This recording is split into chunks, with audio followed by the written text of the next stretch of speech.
अस्सलाम वालेकुम dear students, कैसे हैं आप? उम्मीद करता हूँ खैर खैरियत से होंगे। गौहर उर्दू में खुश आमदीद। आज हम गौहर उर्दू में दरख्वास्त नवीसी को देखेंगे। तो चलते हैं अपने लेक्चर की तरफ। डियर स्टूडेंट्स, हम जब भी कोई दरख्वास्त लिखते हैं तो हमारी पहली लाइन में ये लफ्ज़ ज़रूर आता है, बाखिदमत। अगर हम किसी प्रिंसिपल को लिख रहे हैं, किसी गवर्नमेंटेड ऑफिसर को लिख रहे हैं, किसी को भी लिख रहे हैं तो हम बाखिदमत लिखते हैं। उसके बाद हमें चॉइस होती है, या हम जनाब लिखते हैं या फिर उस बंदे का नाम लिख के उसके आखिर में साहिब लिख देते हैं।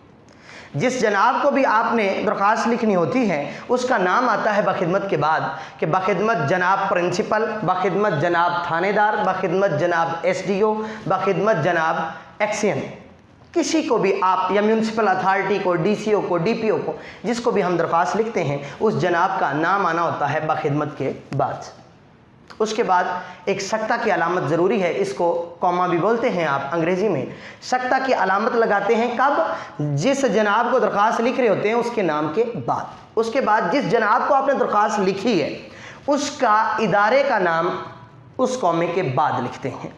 लाइक दैट हमारा प्रिंसिपल जो होता है वो गवर्नमेंट कॉलेज से होता है, प्राइवेट कॉलेज से होता है, प्राइवेट स्कूल से या गवर्नमेंट स्कूल से होता है, तो यकीनन गवर्नमेंट कॉलेज या गवर्नमेंट स्कूल आएगा यहाँ पे। तो अब अगर यहाँ पे होता बाखिदमत जनाब थानेदार तो जाहिर सी बात है वो पंजाब पुलिस का, सिंध पुलिस का, खैबर पख्तूनख्वा पुलिस का, कश्मीर पुलिस का, किसी भी जगह से वो हो सकता है। तो यकीनन फिर यहाँ पे उस इदारे का नाम आएगा। SDO होगा तो वो वापडा का होगा, XE होगा तो वो भी वापडा का होगा, DPO होगा तो वो पुलिस से होगा, DC होगा तो लोकल गवर्नमेंट से होगा। अब ये चीज़ आपको समझ आ गई कि पहली लाइन में बाखिदमत के बाद जनाब का नाम आता है जिस जनाब को हमने लिखनी होती है दरख्वास्त, और उसके बाद उसके इदारे का नाम, फिर एक सख्ता की अलामत इस्तेमाल होती है। ये दोनों चीज़ें लाजमी हैं, सख्ता की अलामत। और जनाब अगर लिख लिया तो साहिब इस्तेमाल नहीं करेंगे, अगर साहिब लिखना है तो जनाब इस्तेमाल नहीं करेंगे। आगे चलते हैं।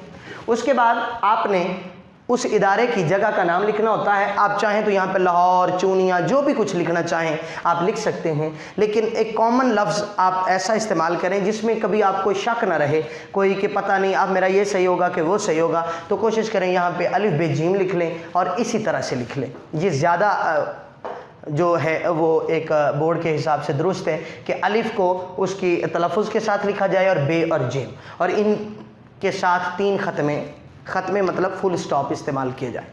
दूसरी लाइन पे आते हैं। उन्वान लफ्ज़ लिखना होता है और उसके बाद अलामत राबता, हल्की फुल्की तफसील देने के लिए जो अलामत इस्तेमाल की जाती है इसको हम अंग्रेज़ी में कॉलन भी बोलते हैं। तो ये अलामत इस्तेमाल की। उसके बाद आपने अपना मौजू लिखना है, जिस मौजू पे दरख्वास्त लिख रहे हैं, बीमारी की लिख रहे हैं, हुसूल सर्टिफिकेट की है, अजरा बराए कॉलेज है, या किसी भी चीज़ पे जो आप मौजू जो आपको मिला है पेपर के अंदर वो मौजू यहाँ पे आप लिखेंगे। उसके बाद तीसरी लाइन में जनाब आली लिखते हैं।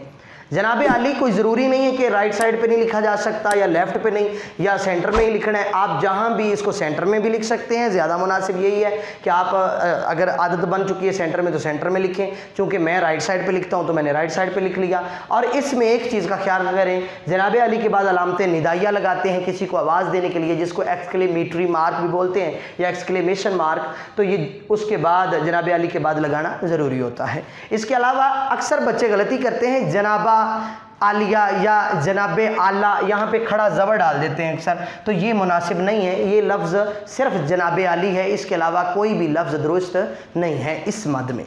आगे चलते हैं। जहाँ पे निदाइया है उसके एंड नीचे से आपने शुरू करनी होती है पहली लाइन। मुअद्दबाना गुजारिश है, फ़लाँ फ़लाँ फ़लाँ सारी बातें की, और आखिर में आपने दुआया कलिमात के साथ अपनी दरख्वास्त को मुकम्मल करना होता है। मतन दुआया कलिमात के साथ मुकम्मल होता है और उसकी अलग से लाइन नहीं बनाते हैं दुआया कलिमात की। लाइक दैट एंड नवाजिश होगी, आपकी नवाजिश होगी। हाँ, एक बात ज़हन में रखें, आपकी एंड नवाजिश होगी कभी भी नहीं बोलते, या आपकी नवाजिश होगी या एंड नवाजिश होगी। इसकी जगह पर आप शुक्रिया भी लिख सकते हैं। और आखिर में जहाँ पर आपकी बात ख़त्म होगी, जैसे मेरी बात यहाँ खत्म हुई तो मैंने शुक्रिया यहाँ पे लिखना था, ये नहीं कि उसको अलग लाइन से लिखे। उसके बाद लेफ्ट साइड पे गवर्नमेंट की बिल्कुल सीध में आ जाएं, या कहीं भी लेफ्ट साइड में बॉर्डर से अंदर, यानी कि पेज को आप समझते हैं कि पेज को आप सेंटर में से यहाँ से शुरू कर दें, लेफ्ट साइड पे लिखना, या अल आरिज लिखेंगे, अर्ज़े लिखेंगे, अल अर्ज़े लिखेंगे, दरख्वास्त गुजार, अर्ज़ नवीस, अर्ज़ी नवीस, अर्ज़ी गुजार, अर्ज़ गुजार, ये सारे लफ्ज़ ही आ सकते हैं। सबसे आसान लफ्ज़ मैंने चुना है आपके लिए दरख्वास्त गुजार का, तो आप दरख्वास्त गुजार लिखें, उसके बाद अलिफ बे जीम लिखें। इम्तहान में क्योंकि आप अपना नाम नहीं लिख सकते, इसलिए आपको अलिफ बे जीम ही लिखना सबसे आसान रहता है। इस पे बहस नहीं है हमारी कि ये इसके अलावा कुछ आ सकता है या नहीं आ सकता। हमें इतने मसाइल में पढ़ने की ज़रूरत ही क्या है। हम जब एक स्टूडेंट हैं और हमारा मकसद अपने नंबर गेन करना है, तो आप अपने नंबर हासिल करें और बात ख़त्म। आपको क्या ज़रूरत पड़ी है कि आप ये सोचते फिरें कि यहाँ पे कुछ और आ सकता है या नहीं आ सकता। आप अलिफ बे जीम लिखें और इस पे उस्ताद मुत्तफ़िक हैं, बोर्ड मुत्तफ़िक है, इस पे नंबर देगा आपको। उसके बाद इन दोनों लाइनों में किसी एक लाइन की राइट साइड पे आपने डेट लिखनी होती है, और डेट का यही एक तरीका सबसे आसान और दुरुस्त है। इसके अलावा इस तरीके से भी डेट लिखी जा सकती है कि आप उर्दू के हिंद से इस्तेमाल करें। सबसे पहले आपने उर्दू या इंग्लिश में नंबर लिखना होता है, उसके बाद महीने का उर्दू के अंदर नाम, और उसके बाद जिस हिंदसों में आपने लिखा है उसी में आपने अपने सन का नाम लिखना होता है। इसमें एक और चीज़ सुन लें, अगर अलामत सन डाल दी है तो अलामत ईसवी न डालें। अगर अलामत ईसवी, इसे अलामत ईसवी बोलते हैं, अगर अलामत ईसवी डाली है तो अलामत सन कभी भी इस्तेमाल न करें। आप इस दरख्वास्त गुजार की सीध में भी इसको लिख सकते हैं और नीचे वाली लाइन की सीध में भी आप इसको लिख सकते हैं।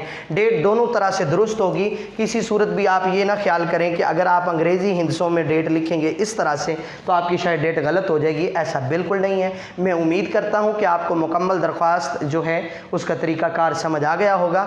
और मैं बताता चलता हूँ, इस लाइन का एक नंबर होता है, इसका भी एक होता है, इसका भी एक नंबर होता है, इसका भी एक नंबर होता है और इस डेट का भी एक नंबर होता है। तो ये हो गए 5 और मतन के फिर 5 नंबर, ये हो गए 10 नंबर। अगर किसी क्लास में लाइक दैट सिविल जज, एडिशनल सेशन जज या ज़्यादातर PMS में अगर दरख्वास्त का सवाल आता है और वो 20 नंबर का होगा तो यकीनन ये नंबर भी डबल हो जाएंगे।